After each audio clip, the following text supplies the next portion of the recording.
job to do. They would have to draw straws for who would wake him. The boatswain trimmed straws from a broom and measured them on his palm. Then a girl appeared. She seemed to just materialize in the air near the grumbling furnace and the biscuit barrels. One of her arms snaked about the rope that held her. One toe of her boot touched the deck ever so lightly, like a bather testing a bath. She was beautiful, but not garish like those harlots in the pub who sat on your lap if you bought them a drink. Nor was she voluptuous like the sketches in the gentlemen's books, nor handsome like the marble statues with robes no thicker than spilled milk.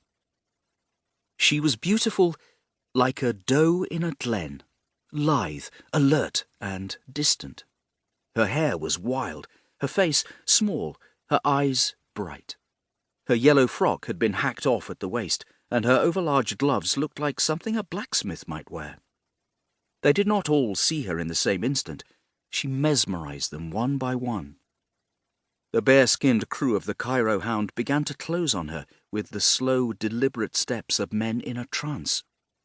With each step they took, she inched her way back up the rope and toward the gas envelope above. She did not seem nervous at all.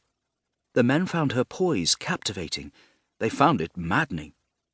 When they could stand it no longer, they lunged after her. She darted into the high netting, quick as a flash, and they crashed together beneath her, toppling the barrels and knocking one another against the singeing furnace as they grappled for the rope. As soon as one man began to climb, the others pulled him down. She tugged at her ears and stuck out her tongue. One crewman threw the water ladle at her. She nimbly caught it and threw it back at him. They began to quarrel about who had seen her first, and who should go wake the captain, because now he definitely had to be awakened, and somebody had to do it, and where were the straws? Their lively debate was interrupted by the tattoo of unfamiliar boots behind them. The crew of the Cairo Hound turned to discover they had been boarded. Captain Patrick de Ford had crawled into a barrel of rum on the first day of the voyage and stayed there. A fleshy man, with the mottled complexion of a newborn infant, he was at the point in his career where all other men were fools, the business was foolish, and the pay fit only for imbeciles. His men thought him tyrannical, but in truth he spoiled them. When he was a cabin boy, if he'd once made the sort of blunder his crew did on a daily basis, he would have been whipped till he bled. He wasn't a tyrant. He was a parent stuck with a brood of dunces. And rather than improve, rather than rise to the challenge of his leadership, his men grew sullen and resentful. They slouched toward mutiny. How the world had changed.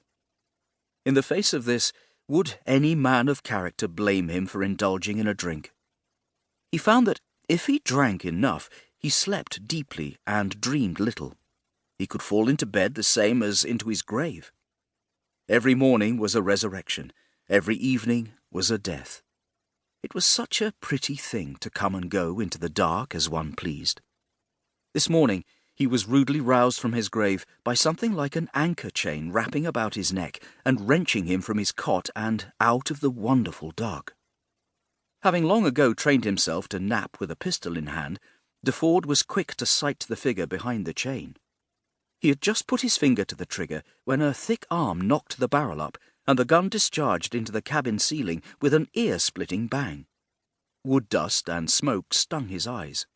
Sun beamed through the bullet hole, brightening the dark, and giving de Ford his first glimpse of the man behind the iron noose. But it was not a man. It was a gargantuan woman, with short silver hair lying close to a square, stony face. He felt like he was looking up at an ox that was standing on its hind legs. Captain de Ford gave the Amazon a speculative kick, and in return she picked him up by his arms and thumped him twice against the ceiling. The blows made the chain clang about his ears. When the pounding stopped, his spine felt a little shorter. Docile now, with pain and shock, de Ford didn't fight as he was dragged above deck, wearing nothing but his breeches and a tangled white bedsheet. He was disappointed, but not surprised, to see his useless crew standing under raised hands. A girl in a ripped dress and a woman with brass plumbing for an arm held them at gunpoint,